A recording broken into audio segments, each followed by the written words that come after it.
আলহামদুলিল্লাহ, আমরা এখন উপস্থিত আছি সৌদি আরব দাম্মাম আল শোলা।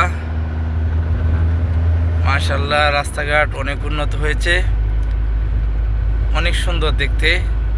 বাংলাদেশ এত বড় রাস্তা নেই, এটা হলো একটি গ্রামের রাস্তা, দেখেন কত বড়। তারপরে এই যে সামনে দেখা যাচ্ছে পাহাড়ের মতন, এটা হচ্ছে একটি রাউটার। এখানে সেনাবাহিনী মোতায়েন করা হয়, সবসময় সেনাবাহিনী মজুদ থাকে। এখান থেকে সৌদি আরব যেগুলা মুক্তিযুদ্ধের ক্ষেত্রে ব্যবহৃত হয় সেগুলো হচ্ছে এর নাম রাউটার। এখান থেকেই মানে সেনাবাহিনী যত কার্যকলাপ আছে একটি দেশকে রক্ষা করার জন্য সব কিছু ব্যবহৃত হয়। মাশাআল্লাহ, এই এলাকার গ্রামগুলা দেখতে অনেক সুন্দর। সৌদিরাও হেঁটে বেড়ায় এদিক দিয়ে। বৃষ্টি হয়েছিল তাই একটু কুয়াশা দেখা যাচ্ছে। বাসার সামনে দেখেন কি সুন্দর নিম গাছ, বাংলাদেশের নিম গাছ, কিছু তাল গাছ লাগানো হয়েছে। এই দেশে বাংলাদেশের তুলনায় নিম গাছের দাম অনেক বেশি, তাল গাছের দাম অনেক বেশি। একটি তাল গাছের দাম প্রায় বাংলার 1 লক্ষ টাকাও খরচ করে সৌদিরা একটি গাছ কিনে আনতে। দেখেন রাস্তাগুলো দেখতে কত সুন্দর।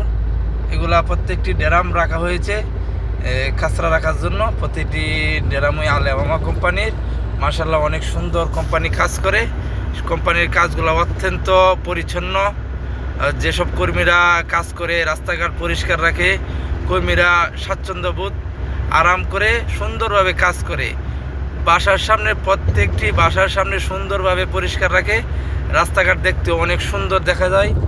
কোনোভাবেই কোম্পানি যে মহল্লাগুলো ব্যবহৃত করে লোক দিয়ে সাফ করে পরিষ্কার রাখে।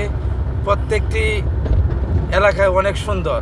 সৌদিরাও তাতে অনেক খুশি। অনেক সৌদিকে আমি জিজ্ঞাসা করেছি আল ইয়ামামা কোম্পানি কীরকম।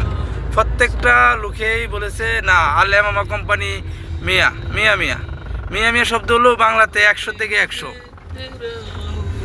আচ্ছা ভাই, ইনশাল্লাহ দেখা হবে আরেকটি ভিডিও। সময় পাই না, এই কারণে বেশি ভিডিও বানাতে পারি না। এই যে পাইপগুলা দেখছেন, এই পাইপগুলা বৃষ্টির পানির জন্য ব্যবহৃত করা হচ্ছে।